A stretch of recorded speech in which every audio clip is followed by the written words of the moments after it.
Hey guys, this is EJ Holland with the Wolverine.com, and it's Victors Weekend, another big recruiting weekend in Ann Arbor for Michigan.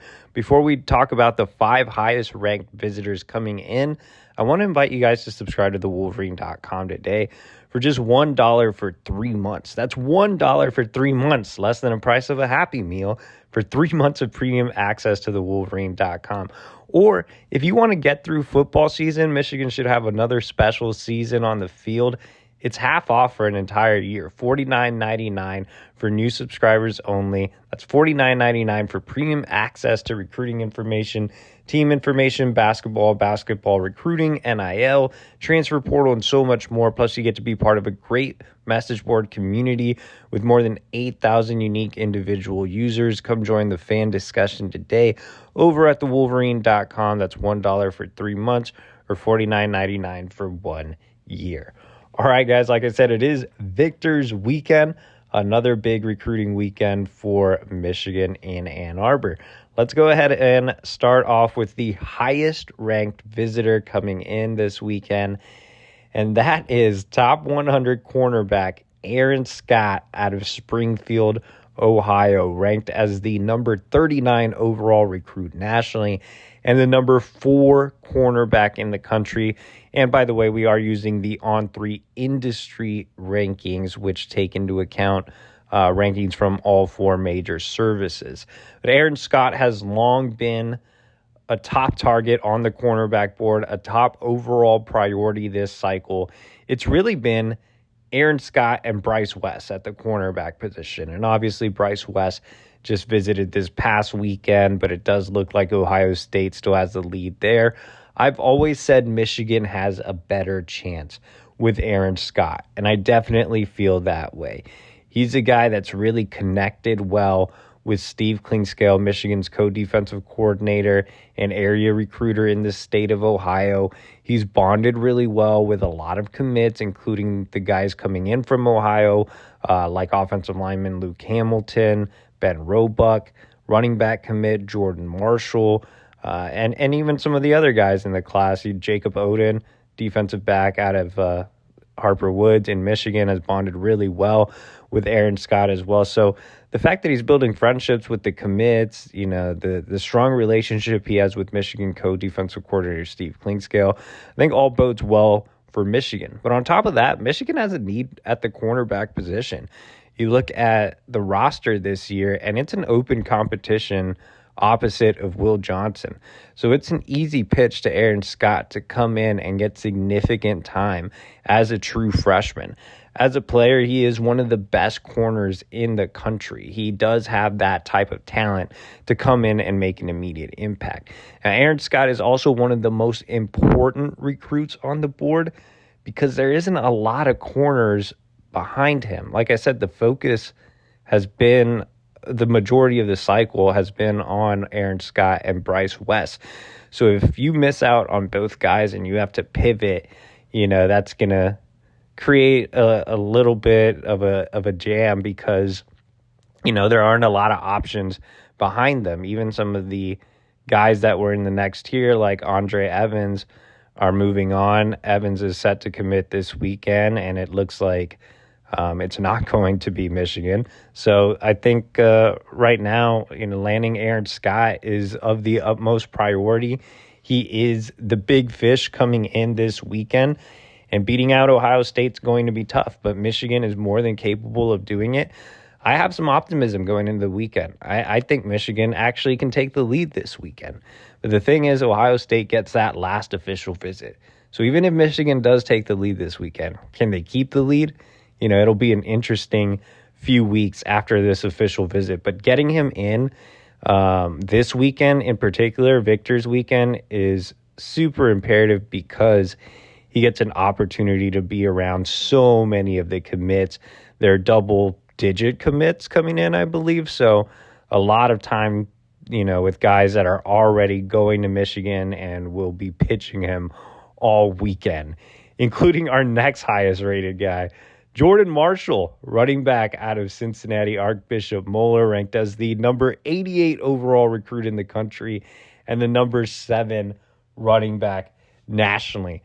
So kind of reflecting on Jordan Marshall, I remember the day Jordan Marshall committed to Michigan. I had actually just woken up from a nap, and not even 30 seconds later, I get the alert on my phone, Jordan Marshall commits. And it was a crazy day because it was not only Jordan Marshall being a high profile running back committing to Michigan, which is he's the first high profile running back to commit to Mike Hart since Hart has taken over as the running backs coach. But it was the first like real big head to head win for Michigan in the state of Ohio against Ohio State. Obviously, with Michigan beating Ohio State on the field for back-to-back years, you could kind of feel a win in Ohio coming. You could feel the tide turning in the state of Ohio. You knew that Steve Clinkscale was building those relationships. And Clinkscale took a couple of underrated Ohio natives last cycle. And I always wrote that's going to open the door for some bigger fish the next cycle. And it certainly did with Jordan Marshall. He did pick Michigan over Ohio State. It was a fantastic win. I think Jordan Marshall has an argument as the best commit in the class. He's a terrific runner between the tackles. He's not a, super home run hitter, but he has enough speed to break away. He actually has a little bit of a similar running style as Blake Corum. He is a guy that will pound you away, make big runs later in the game. I think he's a perfect fit for Michigan's scheme.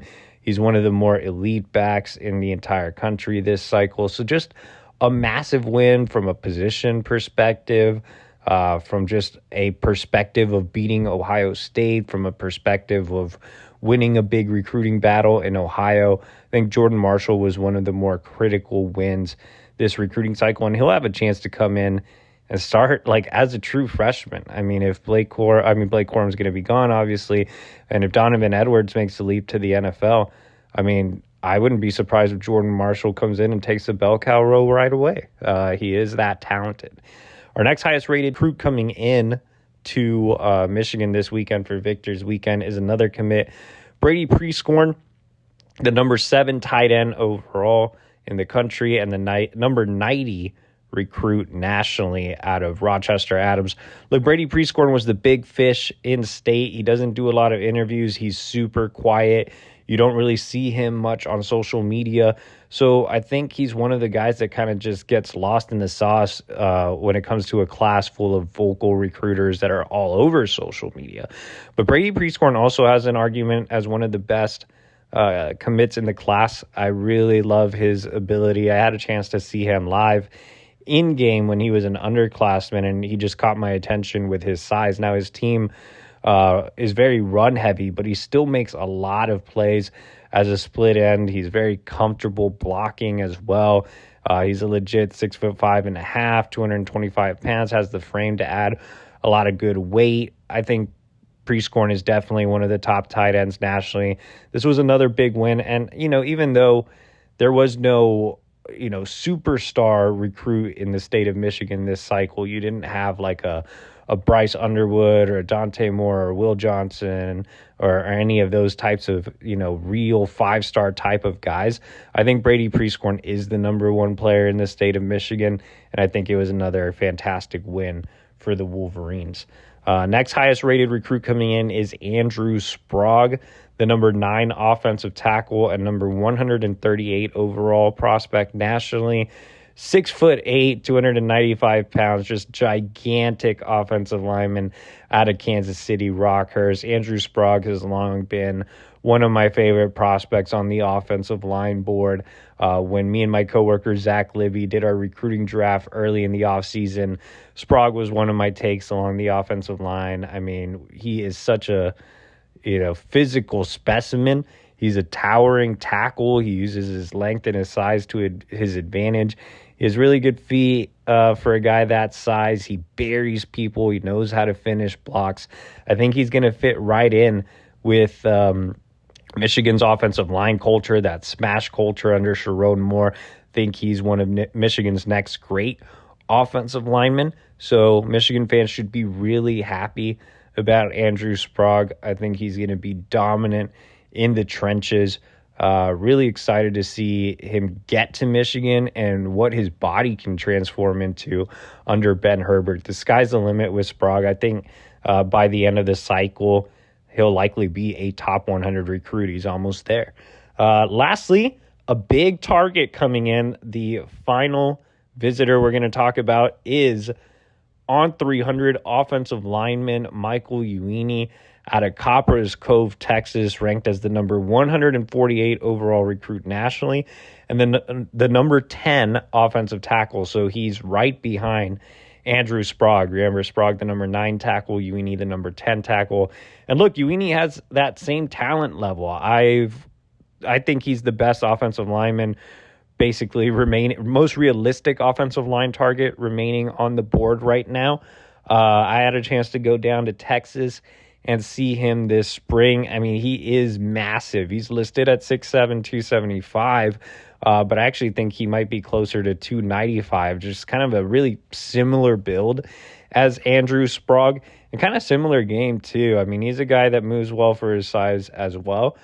He loves to finish blocks as well. He's really physical. He's a guy that's been coming along from a technical standpoint.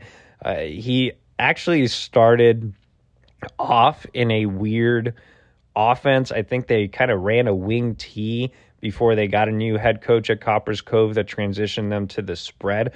So he's still improving from a pass pro perspective, but I think he's a guy that just checks a lot of boxes for me. I know Bennett Warren is the more likely candidate to end up in Michigan's recruiting class as the 6th offensive lineman. The on 300 prospect out of the Houston area is trending towards Michigan after his official visit this past weekend. But don't sleep on Michael Uini. He's not a native Texan. He's originally from the Pacific Northwest. He's lived in Georgia. He's now lived in Texas. So he's a guy that's moved, across the country. He comes from a military family. So I think he's used to moving around. I don't think he would mind leaving Central Texas and coming up to Ann Arbor. He's been really impressed with Michigan's offensive line production as of late. He has a great relationship with Sharon Moore, who saw him twice during the spring evaluation period. He's been to Michigan in the past. He actually visited in the winter and had a really strong visit. So, Michigan battling with some heavy hitters, Alabama, Clemson, Texas, a few others. But the Wolverines right there heading into this weekend. All right, guys, for more coverage on Victors Weekend, make sure to subscribe to thewolverine.com today for just $1 for 3 months or $49.99 for an entire year. Also, like this video and subscribe to our channel.